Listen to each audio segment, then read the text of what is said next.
The fracture did not arrive with prophecy or spectacle. It came as a quiet wrongness in the Force, a pressure that refused to resolve itself into rage or purpose. Darth Maul stood on a ridge of blackened stone overlooking the ruins of a separatist listening outpost on the edge of a volcanic moon. Rivers of cooling lava crawled through the landscape like veins of dying fire, casting a dull red glow against the twisted metal and shattered towers below. The battle had ended hours earlier, yet the air still carried the scent of scorched circuitry and ozone.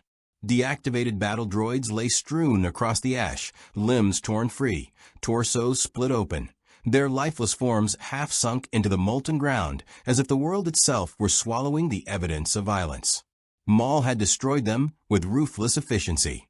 There had been no challenge, no resistance worth remembering. His double-bladed lightsaber now hung silent at his side, its crimson energy extinguished, though the weapon felt heavier than usual in his grip. Not from fatigue, from disuse. The dark side churned beneath his awareness, eager and restless, urging him forward toward another target, another release. He did not move. For years, motion had been his only answer. When he stopped, memories clawed their way to the surface. He remembered the chains of his youth on Dathomir, the chanting voices, the hands that molded him into something sharp and obedient. He remembered Sidious's gaze, cold and assessing, stripping him of identity and replacing it with function. He remembered Naboo, the moment of triumph that should have defined him, and the agony that followed when he was cut down and discarded, as if he were already obsolete. Hatred had kept him alive. It had fueled his rebirth, driven him to claw his way back from madness and oblivion. Hatred had carried him through years of shadow wars, criminal empires, and half-realized vendettas. It had given him direction when nothing else remained. And yet, standing amid the aftermath of another pointless victory, Maul felt hatred falter. Not fade, falter. It was an unsettling sensation, like stepping forward and finding no ground beneath one's feet. He looked out across the battlefield, searching the Force for meaning, for confirmation that this destruction served some greater design. The Sith taught that the dark side revealed truth through passion and dominance. The Jedi claimed the light offered clarity through surrender and restraint. Maul felt neither. Instead, the Force felt strained, overburdened, twisted around institutions and ideologies that treated it as a tool rather than a living current. Wars were being fought in its name by beings who barely listened to it anymore. A presence brushed against his awareness, careful and restrained. Not aggressive, not predatory. Maul turned slowly. A lone figure approached across the broken ground, boots crunching against ash and slag. The man wore the robes of a Jedi, though they were travel-worn and patched, the colors dulled by time and neglect. He carried no ignited blade, no visible weapon at all. His posture was cautious, but not fearful, as though he had already accepted the risk of standing before a Sith and found no value in pretending otherwise. Maul's lips curled into a faint sneer. Jedi had hunted him for years, often in pairs or squads, bolstered by clones and moral certainty. This one came alone. "Stop," Maul said, his voice low and edged with threat. The Jedi obeyed, halting several meters away. He lowered his hood, revealing a face marked by exhaustion rather than arrogance. There was no righteousness in his expression, no rehearsed condemnation, only a weary resolve, as though he had crossed half the galaxy not for justice, but for necessity. "I didn't come to fight," the Jedi said. "If that's what you want, you'll have it. But I was told you might listen." Maul laughed softly, the sound sharp and humorless. The Jedi are always told many things. They are rarely correct. "Perhaps," the Jedi replied. "But you didn't strike when you sensed me. That matters." Maul ignited one end of his lightsaber in a flash of crimson and advanced, stopping close enough that the heat of the blade distorted the air between them. "Speak. Quickly." The Jedi swallowed, sweat forming at his temples, but he did not retreat. "You were trained to hate us," he said, "from the moment you could understand language. But how many Jedi do you think ever knew you existed before Naboo?" Maul's eyes narrowed. The blade hummed inches from the Jedi's chest. "You took everything from me," Maul said. The Jedi shook his head slowly. "Sidious did. He shaped you into a weapon and aimed you at us because we were in his way, not because we chose you, not because we feared you." The name struck like a physical blow. Maul felt the dark side surge, eager to erupt into violence, to silence this voice, daring to reframe his suffering. His saber twitched, ready to cut the Jedi down and end the discomfort. But something held him back. Curiosity, sharp and unwelcome. "You presume much," Maul said. "I know what it's like to be used," the Jedi replied. "The Order calls it service. The Sith call it purpose. Neither admits the cost." Maul deactivated his blade. The sudden absence of its glow felt heavier than its presence. The Jedi exhaled, visibly shaken but still standing. "The Sith rule now," he continued. "The Jedi are being erased. And yet you remain hunted by both. The Emperor will never forgive your survival. The Jedi will never trust you. You exist outside their war, whether you want to or not." Maul turned away, staring once more at the ruined outpost below. He could feel it now, the truth of the words threading themselves into his own doubts. Sidious had replaced him without hesitation. Dooku, then Vader. Tools refined, obedience perfected. There had never been a place for Maul in the final design. "What would you have me do?" Maul asked quietly. The Jedi hesitated. "Choose something that isn't them." The word echoed in Maul's mind long after the Jedi departed, leaving nothing behind but disturbed ash and unanswered questions. Choose. The Sith had never offered choice, only ascension through obedience. The Jedi feared choice, burying it beneath doctrine and detachment. Maul remained on the ridge long after the Force around him settled. When he finally moved, it was not toward his usual schemes or alliances. He vanished into the lesser-known hyperspace routes, abandoning carefully constructed plans without regret. He traveled through systems scarred by war, observing rather than conquering. He watched clone troopers march to their deaths under banners that promised honor and delivered silence. He watched Jedi preach balance while commanding fleets that burned cities from orbit. He felt Sith influence worm its way into senates and syndicates alike. Corruption disguised as order. Everywhere, the same hypocrisy repeated itself. Eventually, Maul did something he had not done since his childhood. He became still. He meditated without rage, without focus sharpened by pain. The dark side resisted violently at first, memories surging, anger demanding release. He endured it, forcing himself into a deeper quiet. And beneath the turbulence, he felt something else. A current of the Force untouched by doctrine, unclaimed by either extreme. It did not demand submission. It did not promise dominance. It simply existed. The realization unsettled him more than any enemy ever had. Across the galaxy, in the towering halls of Coruscant, a disturbance reached the throne of the Sith. Not rebellion, not ambition. Something far rarer. Independence. Sidious smiled thinly as the ripple passed through the Force. "So," he murmured, "the stray believes himself free." Orders were issued. Hunters stirred. Maul felt them coming and did not flinch. This time, he would not fight for revenge. He would not fight for doctrine. He would fight for himself. If you want to see more Star Wars What If stories that explore paths the Force itself seems to fear, subscribe and tell me which character you want to see rewritten by fate. The galaxy is wider than Jedi and Sith ever allowed it to be.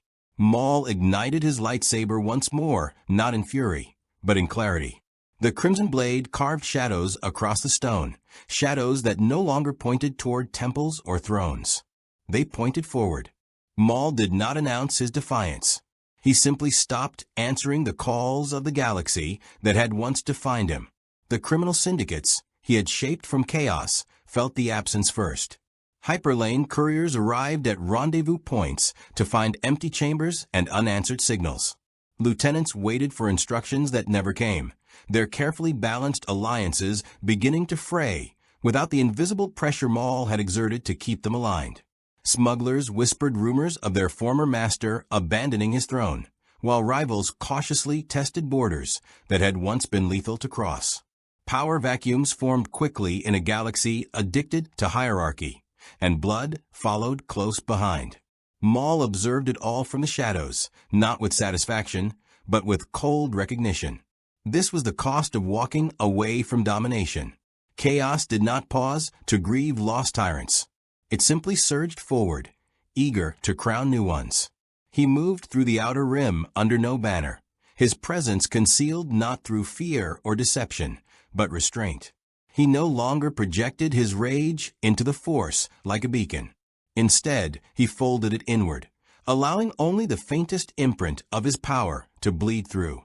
It felt unnatural at first, like walking with a limb bound too tightly, but gradually the strain eased. The dark side still flowed through him, but no longer dictated his every breath. On a desolate world scarred by clone bombardment, Maul encountered the aftermath of a skirmish between Imperial forces and local resistance fighters. The settlement was little more than shattered stone and smoking craters, its defenders scattered or dead. Stormtroopers moved through the ruins with mechanical precision, executing survivors and marking structures for demolition. Their commander barked orders with rehearsed indifference, reciting doctrine rather than responding to reality. Maul stood at the edge of the destruction, unseen, and felt something twist uncomfortably within him.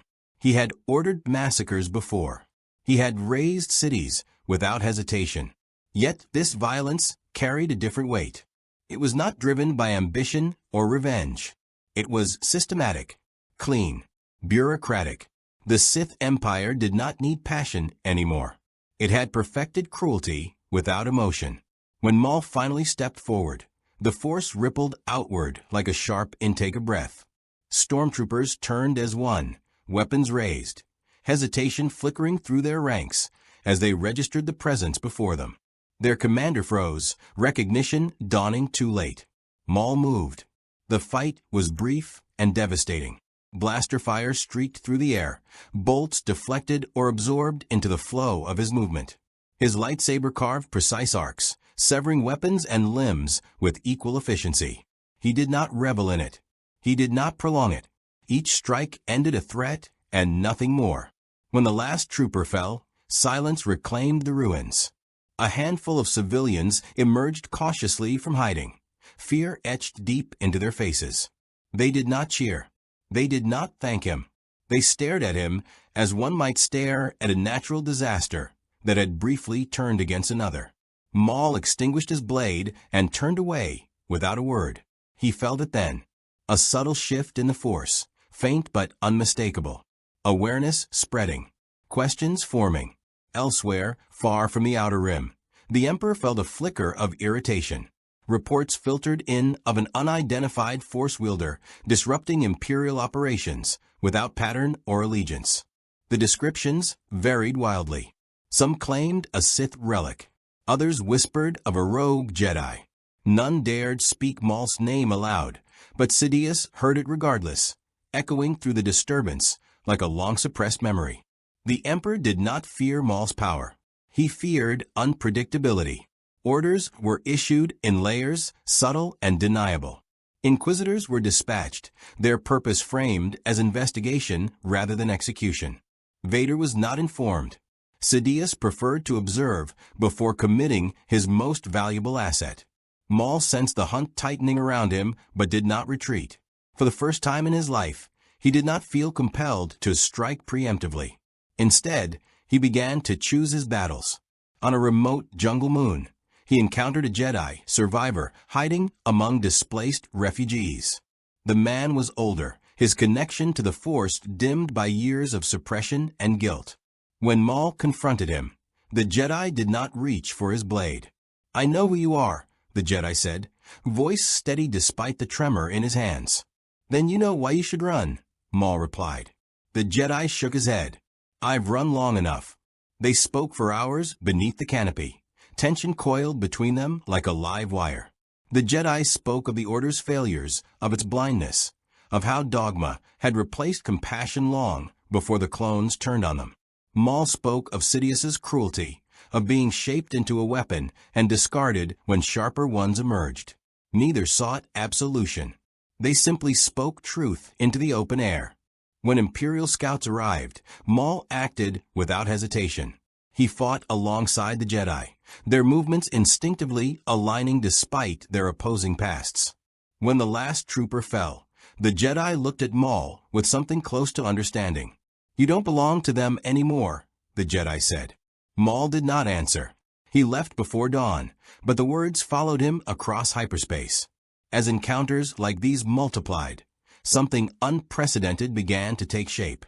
Maul was not building an army. He was not forming an order. Yet Force sensitives on the margins of the galaxy began to feel less alone. Not guided, not protected, simply unclaimed. Whispers spread of a red-bladed warrior who fought Imperials without mercy, but spared those who laid down their weapons. A shadow who did not demand loyalty or obedience. A presence that felt dangerous but honest. The Jedi remnants were divided. Some viewed Maul as an abomination exploiting chaos. Others wondered quietly if his rejection of both extremes represented something the Order had never allowed itself to consider. The Sith were less contemplative.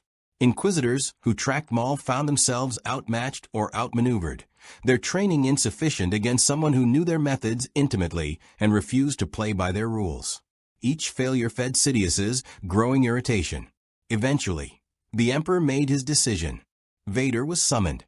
The Dark Lord knelt before the throne, his presence a singular weight in the chamber. Sidious spoke calmly, almost casually, as he described the disturbance moving through the galaxy. A former apprentice, a relic that refused to remain buried. "Find him," Sidious said, "and remind him what happens to those who abandon purpose." Vader said nothing, but something shifted within him. He had felt Maul before, years ago, a distant echo of what he himself had once been. A weapon, a survivor, a reminder. As Vader's Star Destroyer entered hyperspace, Maul stood on a barren world beneath a sky torn by electrical storms. He felt the approaching presence long before sensors would have detected it. The Force tightened, coiling like a storm about to break. He did not ignite his lightsaber. He closed his eyes instead, grounding himself in the current beneath rage and fear. Whatever came next would define the path he had chosen. Not as Sith, not as Jedi, but as something neither side could control.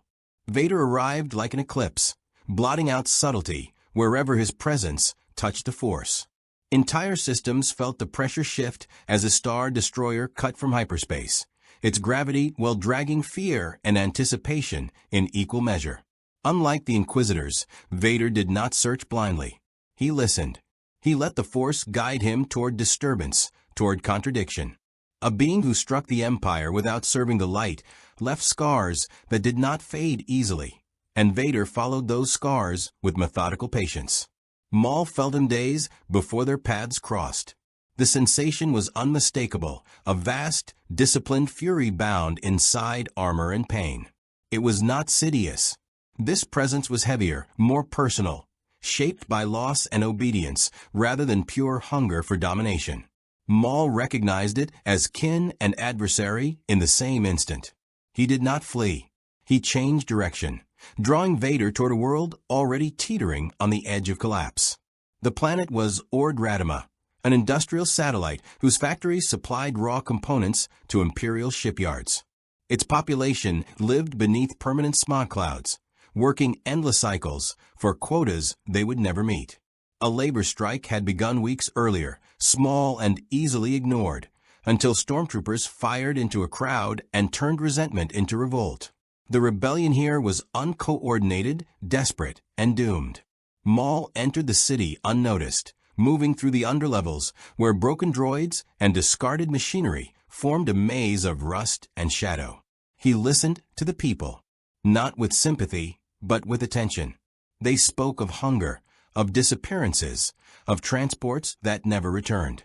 None of them spoke of freedom or ideology. They wanted the Empire to stop crushing them under its heel. This mattered. When Imperial enforcers marched into the central foundry to make an example of the strike leaders, Maul intervened openly for the first time since abandoning his throne. He descended from the gantries in a blur of motion, crimson blade igniting mid-fall. The troopers barely had time to react before the air filled with sparks and severed weapons. He did not kill them all. He disabled, disarmed, and shattered morale with surgical precision. Workers watched in stunned silence as the Empire's authority collapsed in seconds. Maul addressed no one. He simply turned and vanished into the smoke. The rebellion ignited anyway. By the time Vader landed, Ordradama was in chaos. Factory lines burned. Imperial patrols were ambushed by civilians armed with stolen blasters and improvised explosives. Supply convoys failed to reach orbit. Vader absorbed the reports without comment, his attention fixed on the deeper undercurrent. Maul was here, not hiding, not ruling, provoking instability without claiming control. This was unacceptable. Their confrontation occurred at the heart of the foundry complex, amid towering furnaces and rivers of molten metal. Vader entered through the main gate, lightsaber already drawn, the air around him vibrating with contained violence. Maul waited in the open, standing atop a platform overlooking the factory floor. He did not ignite his blade until Vader stepped into view. For a moment, they simply regarded one another. "You were always a failure," Vader said, his voice distorted but steady. "Cast aside. Forgotten." Maul's lips curled, but his voice was calm. "And you are always a replacement. More obedient. More broken." The force surged as they clashed, their blades colliding in a shower of sparks. Vader's strength was overwhelming, each strike carrying the weight of mechanical power and dark side focus. Maul matched him with speed and adaptability, his movements unpredictable, refusing to meet force with force. The foundry shook as shock waves rippled outward, machinery tearing loose from its mounts. Their duel was not merely physical. It was philosophical. "You abandoned your purpose," Vader pressed, forcing Maul back toward the edge of the platform. "The dark side is not a tool to be discarded when inconvenient." "I was never given a choice," Maul replied, twisting free and striking low. "Neither were you." The words landed harder than any blow. Vader's assault intensified, anger flaring bright and uncontrolled for a heartbeat.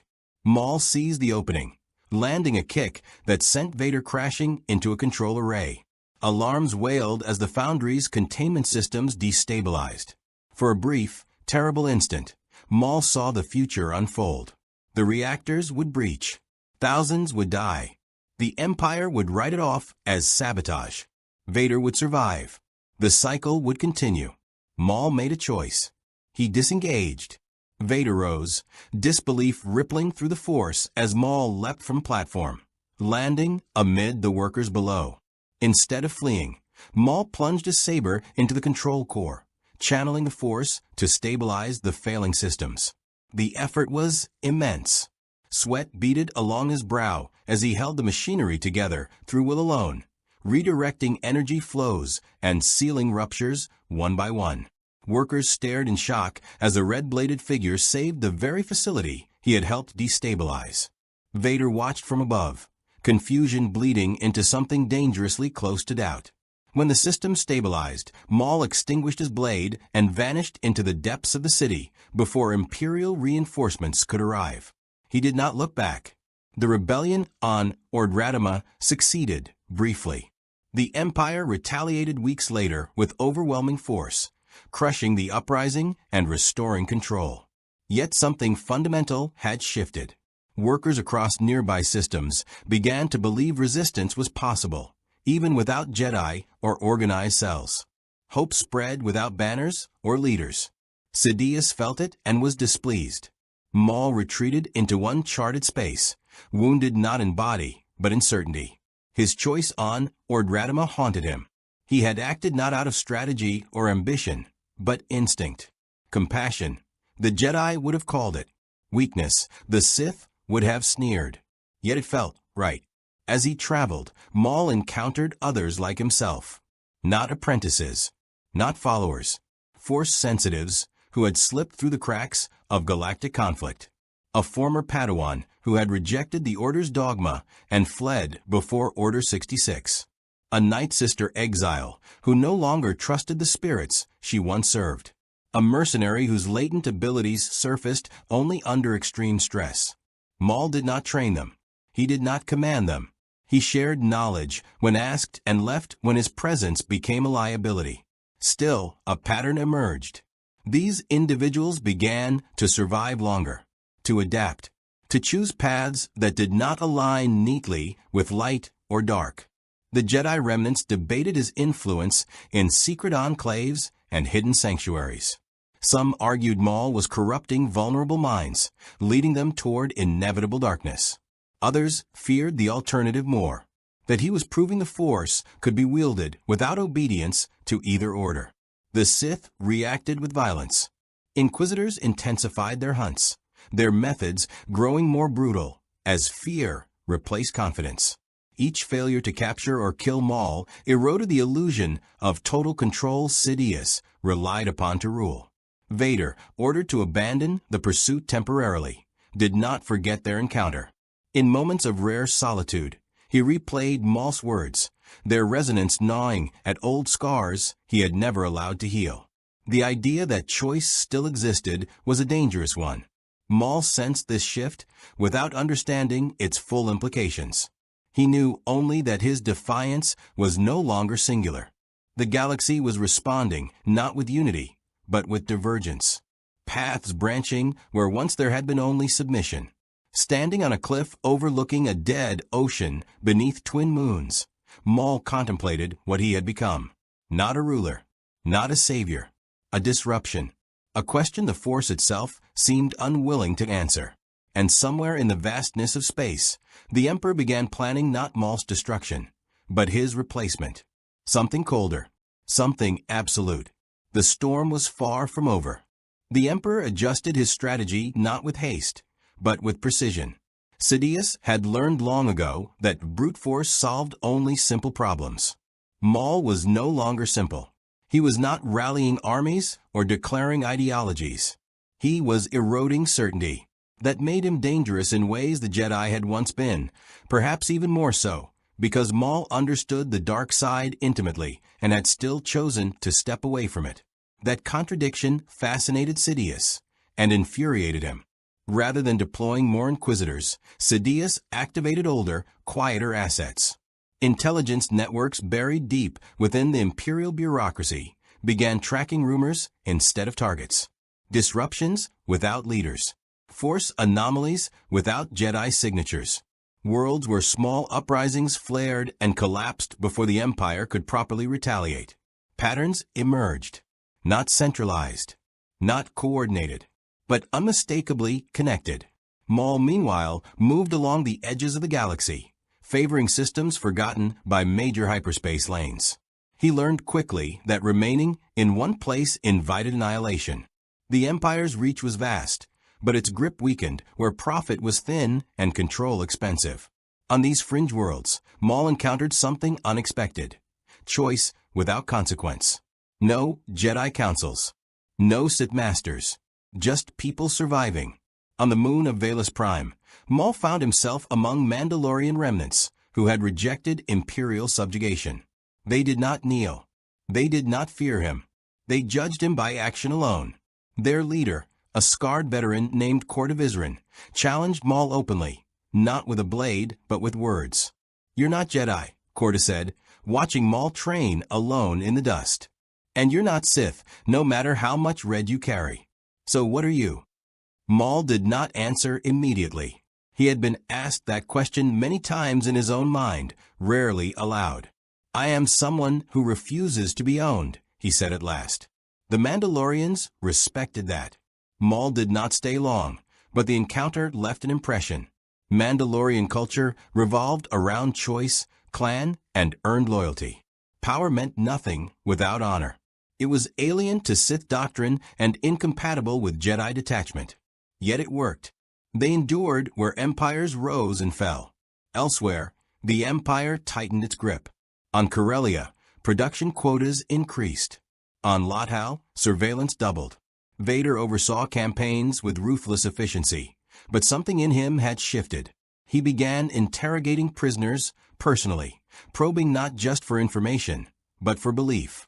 He wanted to understand why Maul's influence persisted even after his departure. The answers disturbed him. People spoke of a red shadow who fought stormtroopers and vanished, of a warrior who saved lives without demanding loyalty, of a Force user who refused to teach doctrine. Vader recognized the danger immediately. Maul was not creating followers. He was creating examples. Sidious sensed Vader's growing unrest and intervened. He summoned Vader to Exegol, a place steeped so deeply in the dark side that even Vader felt its weight press against his mind. There, Sidious revealed fragments of his contingency plans. Not Maul's death, his irrelevance. "We will show the galaxy that there is no path outside our design," Sidious said. "Chaos only strengthens order when properly guided." Vader understood. The Empire would manufacture a crisis so vast that neutrality became impossible. The opportunity came in the form of the Ushkur Cluster, a network of mid-rim systems strategically valuable, but politically unstable. The Empire announced a sweeping reorganization, dissolving local governments and replacing them with direct imperial governors. Resistance ignited instantly. Rebel cells flooded the region. Crime syndicates seized territory. The cluster descended into open war. Maul arrived weeks later, drawn by the Force's turbulence. He quickly realized the trap. Imperial fleets blockaded key systems, allowing chaos to escalate while remaining just distant enough to avoid blame. When the Empire eventually intervened, it would do so as savior, not tyrant. Maul faced a choice: intervene and validate the Empire's narrative, or walk away and allow millions to suffer. He chose neither. Instead of confronting the Empire directly, Maul targeted the assumption underlying Sidious's plan, that chaos could only be resolved through centralized power. He moved through the cluster dismantling warlords, breaking sieges, and sabotaging supply lines on both sides. Rebel extremists who preyed on civilians found their operations dismantled overnight. Imperial Black Ops teams vanished mid-mission. Crime lords were exposed to rivals or turned on by their own lieutenants. No banners flew. No credits exchanged hands. The galaxy simply became harder to dominate. The cost was immense. Maul was wounded repeatedly, his stamina stretched thin by constant movement and conflict. The dark side whispered constantly, offering efficiency, shortcuts, dominance. Each time, Maul rejected it, not out of morality, but necessity. The moment he embraced it fully, Sidious would sense him unmistakably. During a skirmish on Tariz's lower levels, Maul encountered Ahsoka Tano. She had come independently, following rumors that did not align with either rebel intelligence or Jedi teachings. Their meeting was tense, cautious, and loaded with unspoken history. "You should have died," Ahsoka said quietly. "So should you," Maul replied. They fought briefly, more out of reflex than intent, before disengaging. Neither sought victory. Both were measuring. "You're making things worse," Ahsoka said. "People need hope. Structure. They need freedom to choose," Maul countered. "Even if they choose wrong." Ahsoka did not argue. She left without attempting to arrest or kill him. The encounter unsettled her deeply. Maul was not lying. That frightened her more than any Sith scheme. Word of their meeting reached Vader through fragmented intelligence. The idea that Maul and Ahsoka had crossed paths without bloodshed gnawed at him. It suggested restraint, control, things the dark side claimed but rarely delivered. As the Ushkur cluster stabilized not under Imperial rule, but through fragile local coalitions, the Emperor intervened openly. Star destroyers emerged from hyperspace en masse, enforcing martial law. The Empire claimed victory. Officially, Maul did not exist. Unofficially, Sidious had confirmed his fear. Maul could not be erased by propaganda or Force alone. He represented a philosophical fracture in the Force itself, proof that obedience was not inevitable. Sidious began accelerating his plans beyond Vader, beyond the rule of two. He sought something absolute, something that would render choice irrelevant. Maul felt the shift like a distant tremor, a warning carried on the currents of the Force. Whatever Sidious was preparing would eclipse everything that had come before. And for the first time since leaving the Sith, Maul considered the possibility that standing alone might not be enough. He did not want allies, but the galaxy might need them. The disturbance Maul sensed did not fade with distance. It followed him like an echo that refused to dissipate, growing sharper the farther he moved from the Ushkur cluster. The Force itself felt compressed, as if too many intentions were being forced into a single outcome. Sidious was no longer content with shaping events indirectly. Whatever he was preparing required commitment, exposure, and inevitability. That realization alone was enough to make Maul change his patterns. He stopped running. Instead of skirting the galaxy's edges, Maul deliberately entered contested space, worlds where imperial authority clashed openly with local resistance, criminal syndicates, or collapsing governments. He chose places where uncertainty already ruled, because that was where Sidious's grip was weakest. The Emperor thrived on certainty, on knowing how beings would react when pressed. Maul intended to deprive him of that luxury. On the industrial world of Quat's outer yards, Maul infiltrated a ship-breaking facility where decommissioned star destroyers were being stripped and refitted for secret projects. He did not sabotage the operation directly. Instead, he exposed it. Data cores vanished. Transmission relays were rerouted. Within days, rival imperial factions began accusing one another of treason. Production stalled under paranoia and internal purges. Sidious noticed the disruption immediately, not because of the material loss, but because it revealed Maul's evolving strategy. This was no longer about survival. It was about pressure. Maul was learning to fight the Empire the way the Empire fought the galaxy. The cost of this shift became apparent quickly. Imperial intelligence identified patterns faster than Maul anticipated. He was still elusive, but no longer invisible. Hunters were dispatched, not Inquisitors alone, but bounty specialists trained to counter Force users. Mandalorian mercenaries armed with Beskar and sonic weaponry. Droids immune to fear and mental influence. Maul found himself forced into engagements he would once have avoided. On Ord Mantell, he barely escaped an ambush that collapsed an entire market district. Civilians died in the chaos, crushed beneath falling structures and panicked crowds. Maul pulled survivors from the wreckage until exhaustion threatened to claim him. But the damage was done. The dark side surged in response to his anger, feeding on guilt and frustration. For the first time since his departure from the Sith, Maul nearly surrendered to it. He stopped himself not through discipline, but memory. The memory of being used, of being sharpened into a weapon and discarded, of believing power meant purpose, only to discover it meant obedience. That was the future Sidious offered the galaxy. Order without choice.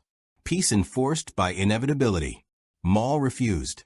He retreated into the underlevels of the planet and remained there for days, meditating not to deepen his connection to the Force, but to quiet it. When he emerged, his presence felt different, less volatile, more controlled. He had not weakened. He had refined. Elsewhere, the consequences of his actions rippled outward. In the imperial hierarchy, paranoia deepened. Governors began withholding resources from one another.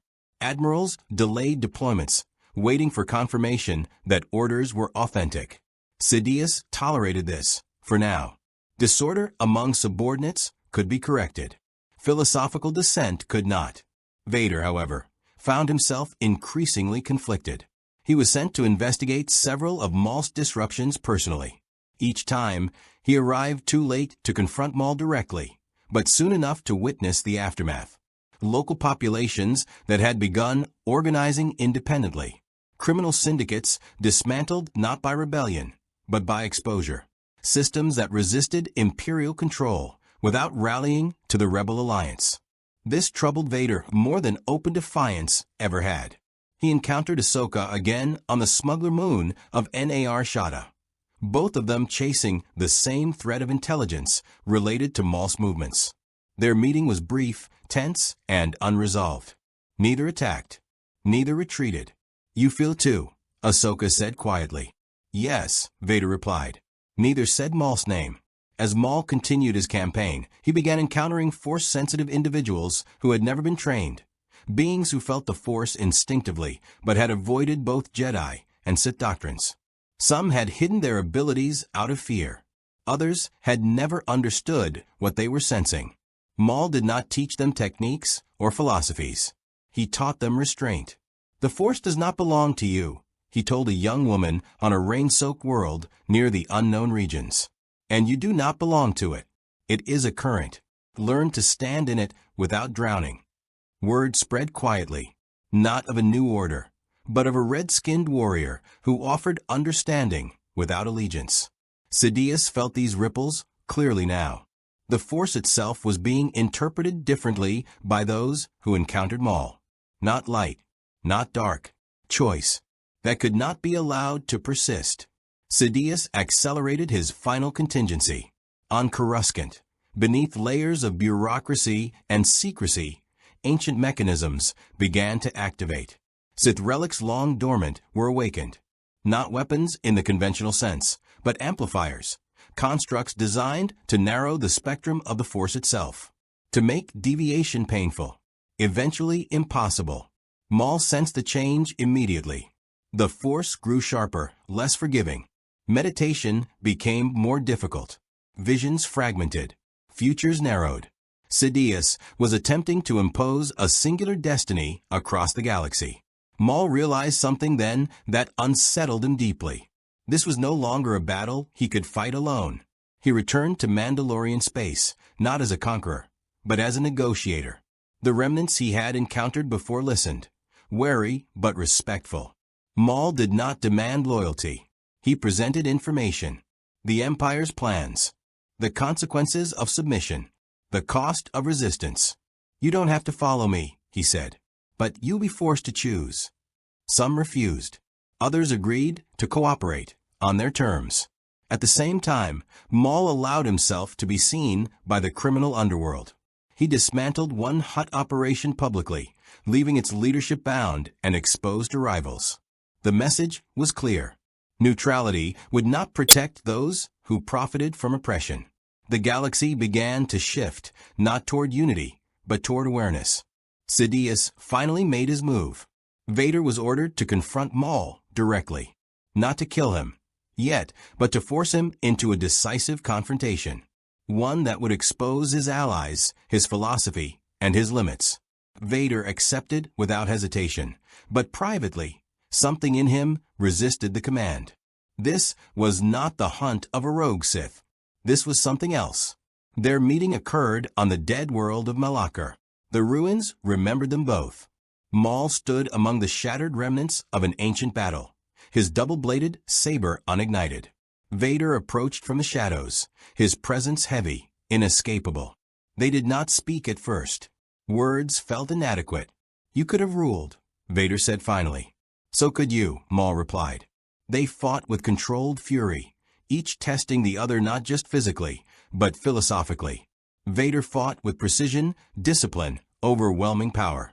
Maul fought with adaptability, refusing to commit fully, constantly changing rhythm. The clash shook the ruins, sending echoes through stone and memory alike. Neither gained the upper hand. When they finally disengaged, both understood the truth. Sidious had miscalculated. Maul was no longer merely an enemy. He was a catalyst.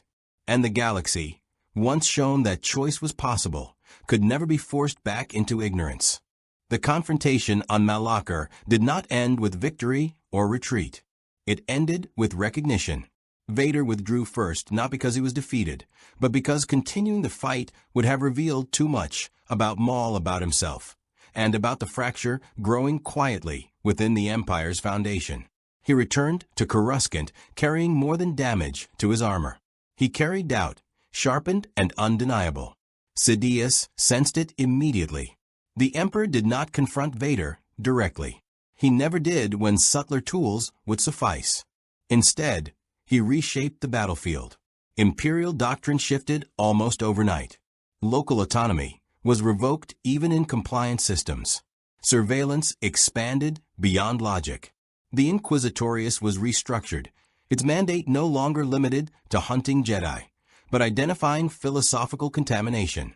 Entire communities were investigated for ideological deviation. Belief itself became suspect. This was the Emperor's answer to Maul. Maul felt the pressure everywhere. Worlds that had stabilized through local cooperation collapsed again under Imperial crackdowns. People he had helped vanished into detention facilities or were executed as examples. The cost of his influence became impossible to ignore. For the first time since rejecting the Sith, Maul questioned whether his path had truly spared the galaxy suffering, or merely delayed it. He returned to Malachor alone. The planet was quiet, but not empty.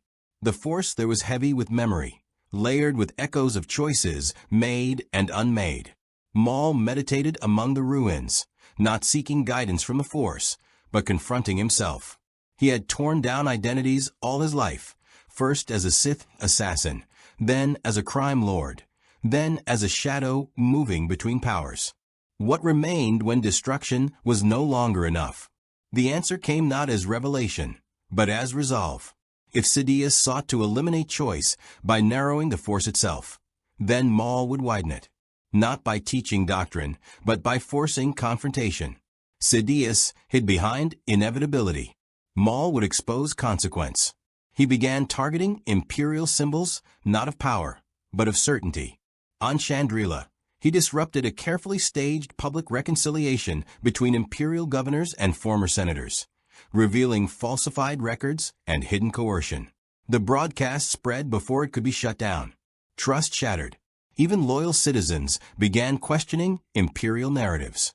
On Braca, he sabotaged a Sith amplification node hidden beneath a scrapyard of Clone Wars relics. The explosion did not devastate the planet, but the shockwave rippled through the Force itself. Force sensitives across multiple systems experienced sudden clarity, as if a pressure they had not known existed had briefly lifted. Sidious reacted with fury. Ancient Sith constructs activated across the galaxy, amplifying fear, suppressing deviation, and reinforcing submission. The Force began to feel rigid, brittle, as though freedom itself was becoming unnatural. Maul understood now that Sidious was not merely ruling the galaxy. He was attempting to finalize it. The Rebel Alliance felt the change too, though they did not understand its cause. Operations became harder. Coordination faltered. Leaders argued more fiercely. The Force-sensitive among them reported disturbing visions, futures collapsing into singular outcomes, hope narrowing into endurance. Ahsoka Tano sought Maul again, not out of trust, but necessity. Their meeting took place on a remote ocean world battered by constant storms. They spoke at length this time, no blades drawn, no guards nearby. Maul explained what Sidious was building. Ahsoka listened in silence, her expression growing darker with every detail. "This isn't balance," she said finally. "It's suffocation." "Yes," Maul replied. "And it will succeed unless disrupted completely." Ahsoka asked the question Maul had avoided asking himself. What happens after? Maul did not answer immediately. He had no vision of peace, no new order waiting in the shadows. Only collapse and uncertainty. But perhaps that was the point. "Then the galaxy decides," he said, for the first time in a long time. Ahsoka left without agreeing to help, but she did not oppose him. Within days, Force-sensitive operatives across the rebellion began acting with renewed autonomy, breaking from rigid plans, trusting instinct over command. Sidious felt the shift like a thorn driven deeper. Vader was summoned again. This time, Sidious did not hide his intentions. He revealed the final stage of his design, a galaxy-wide activation of Sith resonance engines that would permanently skew the Force toward obedience and fear. Free will would remain, technically, but deviation would be punished by reality itself. Vader listened in silence. For the first time since Mustafar, he said no. The refusal was not spoken aloud. It manifested as hesitation, a delay, a failure to execute an order with expected precision. Sidious noticed instantly. The Emperor did not rage. He adjusted. Vader was no longer merely an apprentice. He was a variable. Sidious prepared contingencies. Maul felt Vader's hesitation through the Force, faint but unmistakable. It was not hope. Hope was fragile. This was fracture. And fracture could be exploited. He made his most dangerous move yet. Maul allowed himself to be captured. Imperial forces seized him on purpose, after he leaked his location through channels he knew were monitored. He offered resistance, just sufficient to appear genuine, then surrendered. The news spread quickly, deliberately. Across the Empire, across the Rebellion, across the Force itself. Darth Maul was alive. And in custody. Sidious welcomed the development. He ordered Maul transported to Exegol, believing this to be the moment of final dominance. Maul anticipated this. He wanted to be brought to the heart of the Sith's design. He wanted to be seen. The journey itself destabilized Imperial command. Rumors spread faster than censorship could contain them. The idea that someone had opposed both Jedi and Sith and survived became a symbol in itself. Not of rebellion, but of refusal. On Exegol, Maul was bound within ancient restraints, surrounded by Sith machinery humming with malignant purpose. Sidious confronted him personally, cloaked in shadows and certainty. "You cannot stop what is coming," Sidious said. "You never could." Maul met his gaze without hatred. "You already lost," Maul replied. "The moment you needed inevitability." Sidious smiled. Then the galaxy trembled. The Sith resonance engines began activating across space. Fear surged. Systems buckled. The Force screamed. And Vader acted. He did not strike Sidious. Not yet. Instead, he shattered the central control conduit feeding data to the resonance network. The engines destabilized, their amplification uneven, chaotic. Sidious roared in fury, lightning tearing through the chamber. Maul broke free amid the chaos. What followed was not alliance, not redemption, not reconciliation. It was convergence. Maul and Vader fought Sidious together, not as master and apprentice, not as Sith, but as beings who had been shaped and scarred by the same tyranny. The battle tore through Exegol's sanctum, ancient structures collapsing under the strain of unleashed power. They did not defeat Sidious, but they disrupted him. The resonance engines overloaded, cascading failures tearing through the network. Across the galaxy, the Force snapped back, not cleanly, not gently, but freely. Futures widened. Possibility returned. Sidious vanished into the depths of Exegol, wounded but alive, his plans fractured beyond immediate repair. Maul escaped. Vader returned to Coruscant, silent and changed. The galaxy exhaled, uncertain and unbound. Maul did not celebrate. He knew what came next would be worse than order. It would be choice. And choice, once restored, could never be controlled again. The galaxy did not heal when the Sith resonance engines failed. It fractured. Worlds long kept obedient by the invisible pressure of fear-driven inevitability suddenly felt the Force behave differently. Some systems experienced a strange lightness, as though a weight had been lifted from reality itself. Others spiraled into chaos, long-suppressed tensions erupting without warning. Crime syndicates expanded overnight. Local militias seized control of abandoned Imperial installations.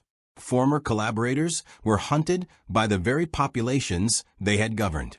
The Empire struggled to adapt. Imperial officers reported inconsistent Force-sensitive readings across multiple sectors. Predictive algorithms failed.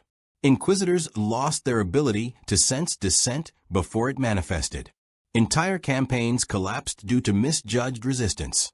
Sidious control had relied not only on fleets and fear, but on certainty. That certainty was gone. Vader felt it constantly. The Force no longer guided him with the cold clarity he had known. It flowed unevenly, revealing moments of possibility he had long believed extinct. He did not interpret this as redemption or freedom. He interpreted it as instability. And instability threatened the Empire more than rebellion ever had.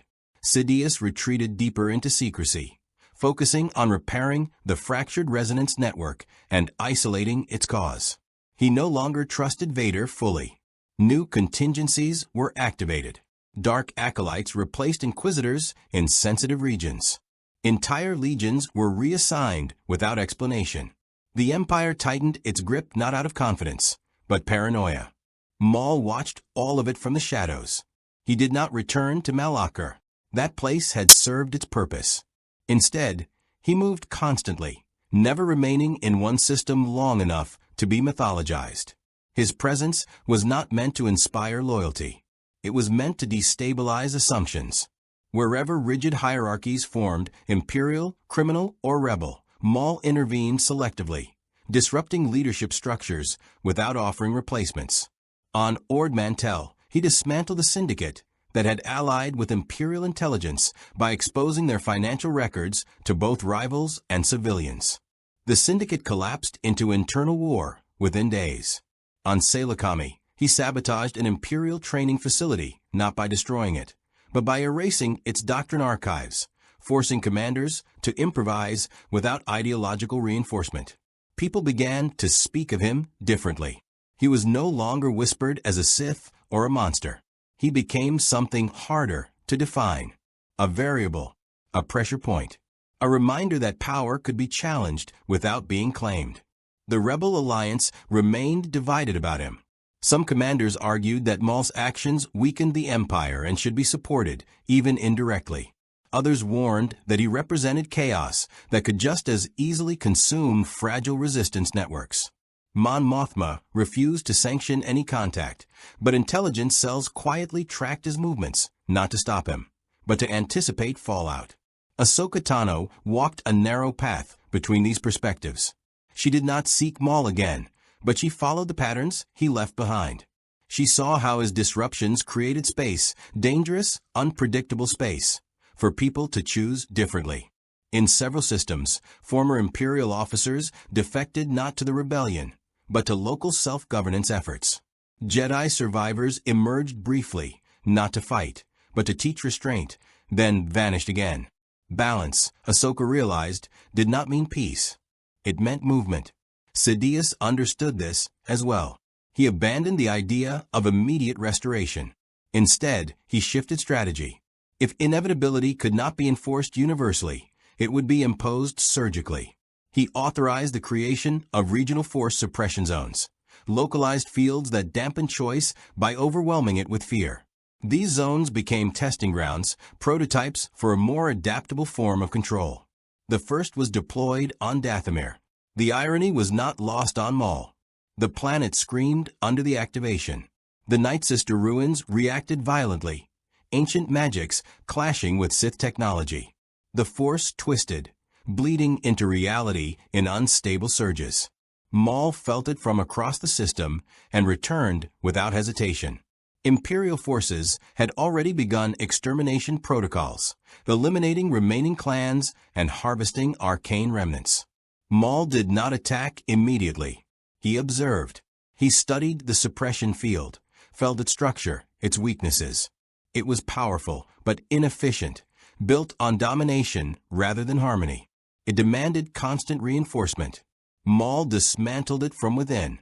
He infiltrated the command structure, assassinating key engineers and feeding conflicting data to Imperial overseers. He triggered feedback loops that forced the field to draw more power than it could sustain. When it collapsed, it did so catastrophically, releasing a surge that obliterated the installation and scorched the surrounding terrain. Dathomir survived. Barely. The Empire responded with brutal clarity. Sidious declared Maul an existential threat. Not merely an enemy, but an anomaly destabilizing the Force itself. Bounties were issued beyond reason. Entire fleets were authorized to pursue him without restriction. Even Vader was given limited autonomy to eliminate him, an order layered with expectation. Vader found Maul on the fringes of the mid-rim, aboard a derelict station drifting near a collapsed hyperspace lane. Their encounter was not immediate violence. They circled each other through ruined corridors and shattered docking bays, the Force heavy with unspoken history. "You should have stayed dead," Vader said. "I tried," Maul replied. "Your master wouldn't allow it." Vader ignited his blade. Maul did not. This was not a duel of dominance. It was a confrontation of trajectories. Vader accused Maul of spreading instability without offering solutions. Maul accused Vader of mistaking control for purpose. Neither convinced the other. They fought anyway. The clash was brutal, precise, restrained. Neither sought to kill. They tested, probed, retreated. When the station began to collapse under the strain of their conflict, they disengaged without conclusion.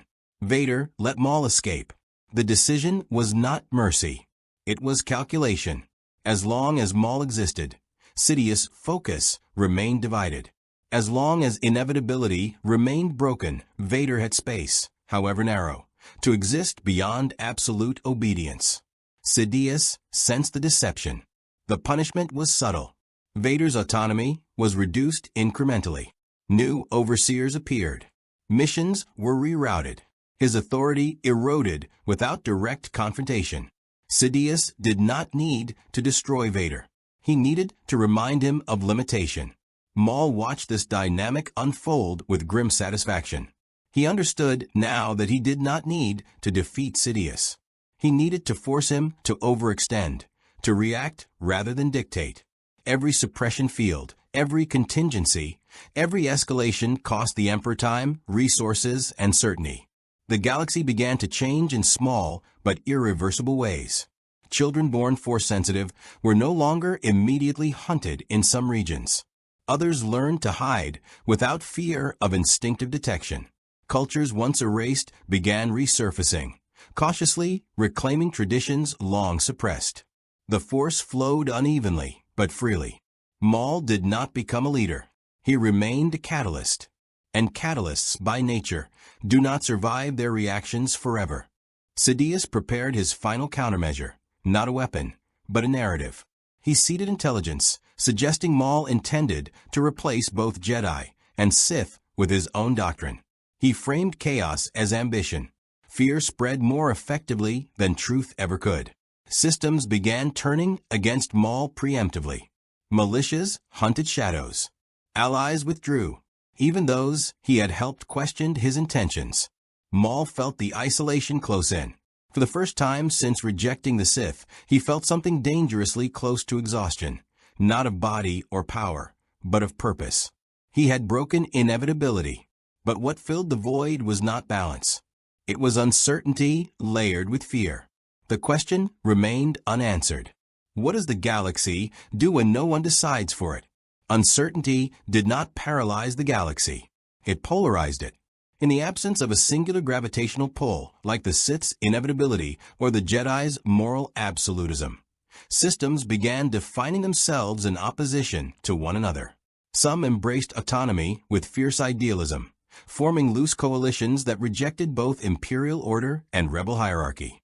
Others leaned harder into authoritarian structures, believing only rigid control could prevent collapse. The Force, no longer constrained by engineered dominance, reflected this fragmentation. It surged unpredictably, amplifying emotion, conviction, and fear wherever they took root. The Empire exploited this ruthlessly. Sidious no longer sought total control everywhere. Instead, he cultivated extremes. In regions where fear was strongest, he reinforced it. Where hope flared, he let it burn long enough to attract attention, then extinguished it publicly. The galaxy became a mosaic of cautionary tales, each one reinforcing the idea that freedom was temporary and dangerous. Maul watched his influence mutate. What had begun as deliberate disruption was now being interpreted through lenses he could not control. Some groups invoked his name as a symbol of liberation, others as a warning of chaos unleashed. He had never claimed authorship of a movement, yet movements formed anyway, each imperfect reflection distorting his intent. This was the consequence he had underestimated. Power could be refused. Influence could not. He moved deeper into the unknown regions, not to hide, but to think. Worlds untouched by the Empire still existed there, isolated not by ignorance, but by intention. On one such planet, a rocky sphere wrapped in perpetual storms. Maul found a people who had survived by rejecting the Force entirely. They built their culture around sensory discipline, emotional restraint, and collective decision-making. Force sensitives were not exiled, but taught to suppress their abilities through ritual and meditation. The Force here felt muted, not absent, but quieted by choice rather than domination. Maul stayed longer than he intended. He observed their assemblies, their conflicts resolved without hierarchy, their refusal to elevate individuals above the collective. It was not Jedi detachment. It was not Sith ambition. It was something else, imperfect, slow, resilient. It unsettled him. For the first time, Maul confronted the possibility that his war against inevitability might simply be replacing one form of imbalance with another. Chaos did not automatically lead to growth. Sometimes it led to fear-seeking new tyrants.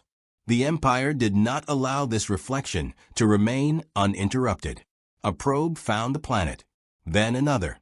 Imperial scouts followed, not in force, but curiosity. Sidious had traced Maul's pattern not through sightings, but absences, places where the Force behaved differently after his passage. This world was too quiet to ignore. Maul sensed the approach before the first shuttle entered orbit. He faced a decision he had avoided for years. He could fight, draw the Empire's attention away, and doom this world to annihilation. Or he could leave, preserving it at the cost of allowing the Empire to continue unchallenged elsewhere. Choice without inevitability cut deeper. He stayed. When the Imperials landed, they found no defenses, no resistance formations, no weapons emplacements. The people met them openly, unarmed. Imperial officers, trained to expect either submission or rebellion, hesitated. Protocols did not account for refusal without defiance. Maul revealed himself only after the first attempt to establish authority. He did not attack. He spoke, not in speeches, but in actions. He demonstrated the suppression rituals, showing how Force influence could be diminished without machinery or fear. He showed officers the limits of their own precognition when surrounded by calm rather than terror. He dismantled assumptions without violence. The Imperials withdrew temporarily, unsettled. Sidious responded decisively. A fleet was dispatched not to occupy, but to erase. Orbital bombardment was authorized without further reconnaissance. The message was clear. Alternatives would not be studied. They would be eliminated. Maul did not attempt evacuation. There was no time. He did something unprecedented. He reached outward, not to dominate the Force, but to invite it. He did not impose will. He asked for alignment. The planet's people joined him, not as conduits, but as anchors. Their discipline stabilized the surge rather than amplifying it. Together, they bent probability, not stopping the bombardment, but misaligning it. Missiles struck empty plains. Turbolaser fire scorched mountains already hollowed by storms. The fleet recalibrated, confused by targeting errors that should have been impossible. Vader arrived personally. He descended alone, his presence heavy but focused. He saw immediately what Maul had done, not a shield, not a barrier, but a statistical improbability sustained by collective intent. It was not the light side. It was not the dark. It was cooperation without submission. "This cannot last," Vader said. "It doesn't have to," Maul replied. "It only has to exist." They did not fight. Vader saw something dangerous here, not to the Empire's strength, but to its narrative. If control could be refused without rebellion, fear lost its inevitability. That idea was more subversive than any uprising. Vader allowed the fleet to withdraw. Sidious was furious. The Emperor recognized the threat now in full. Maul was no longer merely disrupting systems. He was demonstrating that the Force itself could be engaged without hierarchy. This was heresy beyond Jedi or Sith doctrine. Sidious accelerated his endgame. He initiated a galaxy-wide purge of Force anomalies, not just sensitives, but cultural deviations. Libraries burned, traditions erased. The Empire doubled down on defining reality through domination. The Rebel Alliance fractured further under the pressure. Some cells radicalized, embracing extremism to survive. Others collapsed under moral fatigue. Leaders argued whether Maul was ally, enemy, or irrelevant distraction. Ahsoka Tano chose to act. She sought Maul again, not to stop him, but to understand him. When she found him, it was not on a battlefield, but among refugees displaced by imperial purges. He was older now, not in years, but weight. "You broke the Sith," she said. "But the galaxy is bleeding." "It always was," Maul replied. "I just removed the blindfold." Ahsoka challenged him directly. Disruption without guidance created vacuums. Vacuums invited monsters. Maul did not deny it. He simply refused responsibility for what others chose to fill those spaces with. Their argument was unresolved. What changed was perspective. Maul began to shift his actions. He still refused leadership, but he no longer acted indiscriminately. He targeted narratives instead of structures. He exposed lies rather than destroying institutions. He intervened where inevitability was being rebuilt under new banners. Sidious felt the pressure tighten. The Emperor began preparing successors beyond Vader. Not apprentices, tools. Force constructs designed for obedience rather than ambition. The Sith philosophy itself was being hollowed out, reduced to mechanism. Maul understood then what his final role was. He was not meant to win. He was meant to force evolution. And evolution always devoured its catalysts. The galaxy entered a phase no strategist had planned for. Sidious's acceleration fractured more than systems. It fractured time itself. Campaigns overlapped. Purges contradicted prior orders. And imperial governors were granted emergency powers that collided violently with one another. Fear was no longer a tool applied with surgical precision. It was flooding unchecked, eroding the very obedience it was meant to enforce. Worlds complied out of terror one cycle, then erupted the next when contradictions became unbearable. The Empire was still powerful, but it was no longer coherent. Maul felt the shift immediately. The Force carried strain now, like a fabric stretched too tightly. Probability bent sharply, snapping back with consequences no precognition could fully map. Sidious was forcing destiny forward, trying to outrun instability with domination. It was a familiar impulse. Maul had lived it. He had been forged by it, and he knew how it ended. Vader was sent again, this time not as an observer, but as an executioner. His target was not Maul directly, but the idea he represented. Wherever Maul's influence had touched, Vader followed, dismantling communities that refused binary allegiance. Entire enclaves were erased without record, their absence justified as necessary realignments. Maul did not intervene everywhere. That restraint haunted him. For years, he had acted surgically, believing limited interference preserved agency. Now he watched the Empire exploit that restraint, turning pockets of independence into examples. The cost of refusing inevitability was being rewritten as extinction. The galaxy was learning the wrong lesson. Maul began to move faster. He struck not with armies, but with timing. He disrupted supply chains seconds before hyperspace jumps, forcing fleets to scatter into uncharted routes. He exposed falsified communications, turning imperial commanders against one another. He seeded doubt where obedience had once been automatic, not through rhetoric, but through undeniable contradictions the Empire could not reconcile. This was not rebellion. It was erosion. Sidious responded with something new. The Emperor unveiled the executors, Force-engineered operatives stripped of identity, bound to pre-programmed inevitability. They did not question, did not interpret. They enacted destiny as dictated. Each one radiated a flattened presence in the Force, neither light nor dark, but absolute. They were the antithesis of Maul's philosophy. Where Maul disrupted inevitability, the executors embodied it. The first confrontation occurred on a trade nexus near the Mid-Rim. Maul arrived to find an entire population frozen into compliance, their emotional responses dampened by the executors' presence. Fear, hope, anger, everything flattened into numb acceptance. Maul engaged directly. Combat was unlike anything he had faced. The executors did not anticipate. They executed. Their movements were efficient, uncreative, immune to provocation. Where Sith fed on conflict, these beings erased it. Maul adapted. He did not attack their bodies. He attacked causality. He manipulated the environment, introducing unpredictability they could not process, unstable terrain, shifting gravitational anomalies, civilians acting irrationally under sudden emotional release. The executors faltered not from damage, but from ambiguity. Maul destroyed one. The Force recoiled. Sidious felt the loss like a snapped tendon. These were not apprentices. They were extensions, tools designed to ensure permanence. Their destruction was not just tactical, it was philosophical sabotage. The Emperor abandoned subtlety. A trap was set, vast and undeniable. A convergence of Imperial fleets, false intelligence leaks, and a fabricated uprising designed to draw Maul into a single location.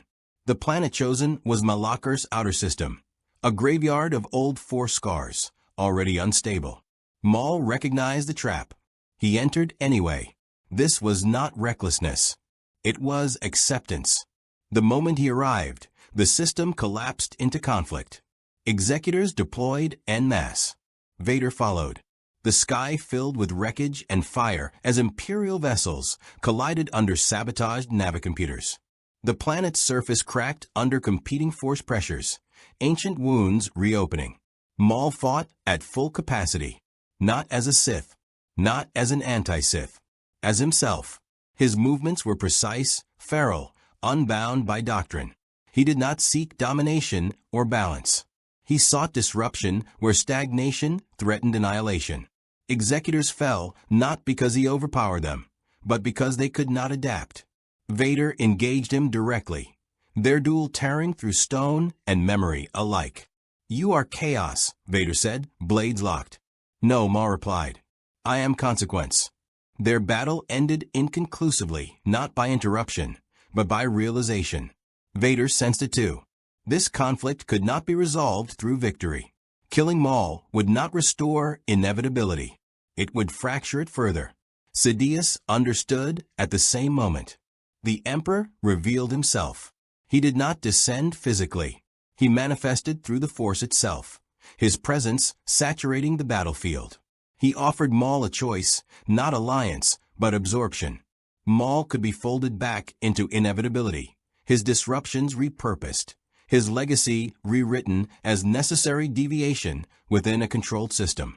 Maul laughed, not in mockery, in understanding. Sidious had lost.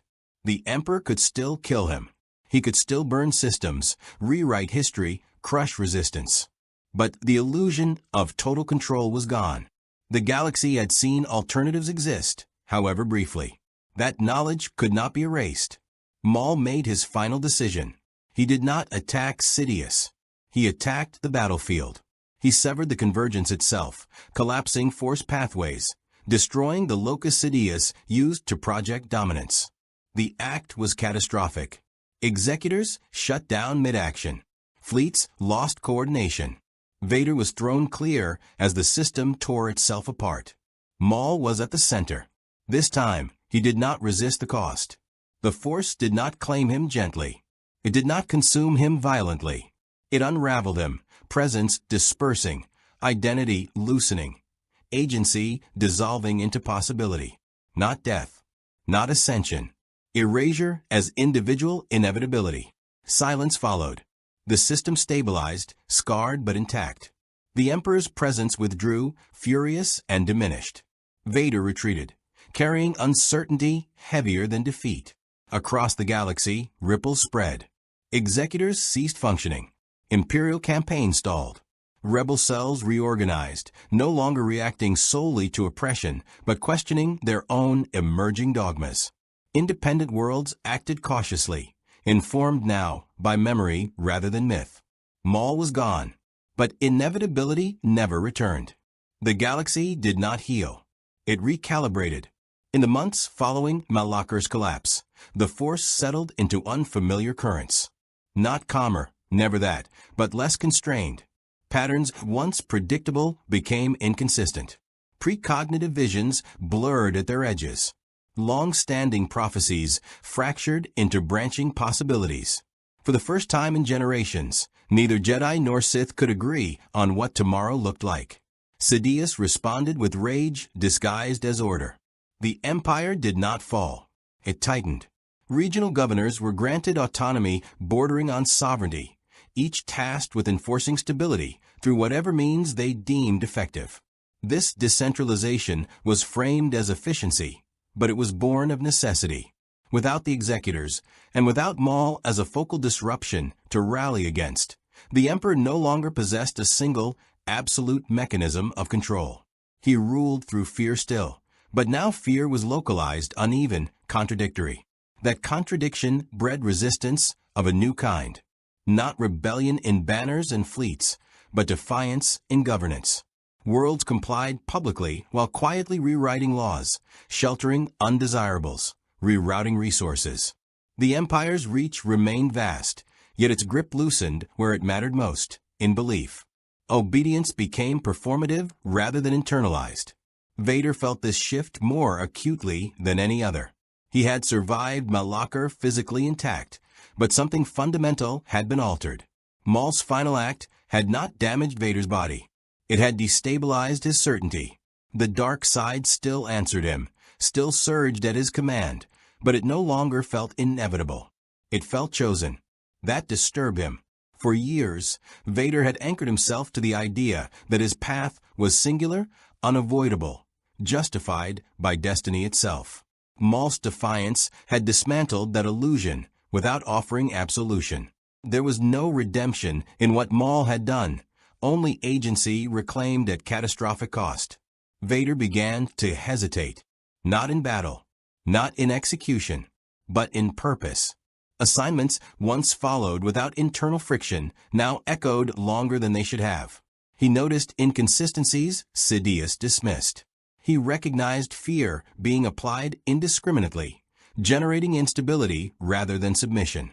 He began quietly to adjust outcomes, allowing targets to escape when their deaths served no strategic purpose, diverting resources away from extermination toward containment. These were not acts of rebellion. They were acts of interpretation. Sidious sensed the shift and tolerated it, for now. Vader remained indispensable, and the Emperor had learned from Maul's interference that rigid enforcement bred fracture. Adaptation was necessary, even among tools. The Jedi remnants, scattered and hunted, also changed. Without a central doctrine to follow, survivors began to diverge philosophically. Some clung desperately to pre-imperial orthodoxy, attempting to preserve what had been lost. Others, influenced by fragmented accounts of Maul's actions, questioned whether rigid adherence to light and dark had contributed to the galaxy's stagnation. Force-sensitive enclaves emerged that rejected alignment entirely. They did not call themselves Jedi. They did not study Sith teachings. They treated the Force as a responsive medium rather than a moral axis. Emotion was acknowledged, not suppressed. Power was exercised with restraint, not fear. These groups were small, often transient, and deeply mistrusted by all major factions. But they endured. Maul's influence was never spoken aloud, but it was present. Among smugglers and syndicates, stories circulated of a red-skinned specter who broke chains rather than forging new ones. Among Mandalorians, whispered respect followed tales of a warrior who refused submission even to gods. Among senators who still remembered the Republic, Maul became a symbol not of chaos, but of unacceptable truth. The galaxy had been complicit in its own collapse. No one built statues. No one wrote official histories. But memory persisted. On Dathomir, the Night Sisters, those few who survived annihilation, felt a lingering echo where Maul had once stood. The Force there twisted differently now, less suffocating, less bound to ancestral cycles of vengeance. New covens formed that practiced power without ritualized hatred, their magic subtler, less destructive, but more sustainable. The dark side did not recede. It diversified. Sidious continued his reign, but the shape of his dominion changed. He no longer pursued total visibility. Instead, he cultivated ambiguity, allowing myths of omniscience to replace demonstrable control. Where Maul had exposed inevitability as a lie, Sidious replaced it with uncertainty weaponized. Yet even uncertainty could not fully erase what had been revealed. The galaxy now understood that destiny could be challenged without replacing it with another cage. That understanding altered decisions at every level. A starship captain chose retreat over obedience. A planetary governor delayed an extermination order just long enough for evacuation. A force-sensitive child was taught to question rather than submit. Each choice was small, each consequence limited. But collectively, they reshaped probability. The Force responded, not with judgment, but with openness. Where once futures converged relentlessly toward a single outcome, they now diverged more freely. Balance was not restored. Balance had never been the point. Motion was. Years later, on a forgotten moon scarred by ancient battles, a ripple moved through the Force, faint, directionless, unclaimed. Not Maul's return, not his consciousness. Merely residue, possibility unbound from identity. It passed through stone and sky alike, leaving no mark. But somewhere a decision changed because of it. The galaxy would never know his end, only his impact. And in that uncertainty, in that refusal to resolve into myth or monster, Darth Maul achieved something neither Jedi nor Sith ever had. He broke the cycle without replacing it. Darth Maul's choice to turn against both Jedi and Sith did not bring peace to the galaxy, nor did it plunge it into greater ruin. Instead, it forced the galaxy to confront an uncomfortable truth it had avoided for millennia. The endless war between light and dark was not destiny, it was habit. By rejecting both orders, Maul exposed how deeply the galaxy had been conditioned to accept suffering as balance and tyranny as structure. His path was not heroic, and it was never clean. Entire systems burned in the wake of his rebellion. Lives were lost because he refused compromise. Yet what separated Maul from every master who had used him was intent. He did not seek to rule the Force, nor to purify it. He sought to deny anyone else the right to claim ownership over it.